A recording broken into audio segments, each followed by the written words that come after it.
Mm. No. Uwian na ang grade 1. Tara na, samahin na ako umuwi guys. Diyan ako galing sa aming hospital. At ako'y nagugutom. Samahan nyo ako at magpapahinga lang ako ng konti. And gagawa ako ng puto bongbong.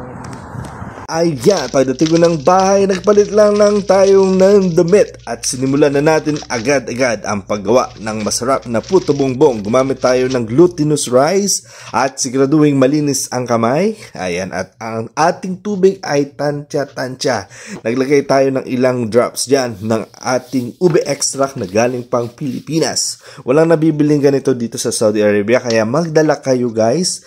Ayan, at ang tubig ay tansya-tansya lang yan. Parang nagmamasa lang din kayo ng mga tinapay na ube, mga ganyan, kung anong klaseng tinapay yan. Mekos na ni insan. Ayan, siguraduhin malinis ang kamay para malinis ang inyong kakainin. Ayan, ang masarap na kakanin tuwing Pasko.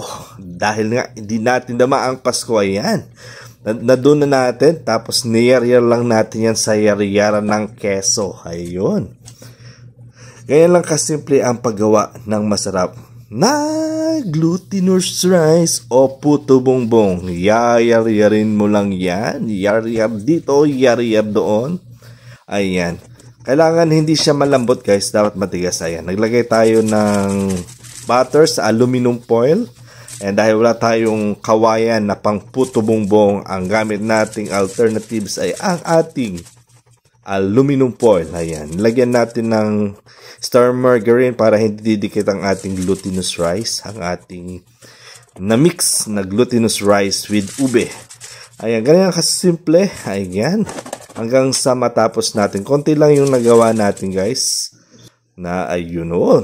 Naglagay ako ng tela at yan. Mabilis lang niyang maluto. Ayan ang ating masarap na puto bongbong. Ang init-init pa. Masarap kainin ng mas mainit ito guys. Ayan, tara. Ilagay na natin sa ating plato na may, lagyan ko siya ng star margarine para hindi dumikit. Habang mainit pa ay papahidan natin ng star margarine. Kaya nagme-melt dahil init na mainit pa ang ating puto bongbong fresh from the pan. Ayan.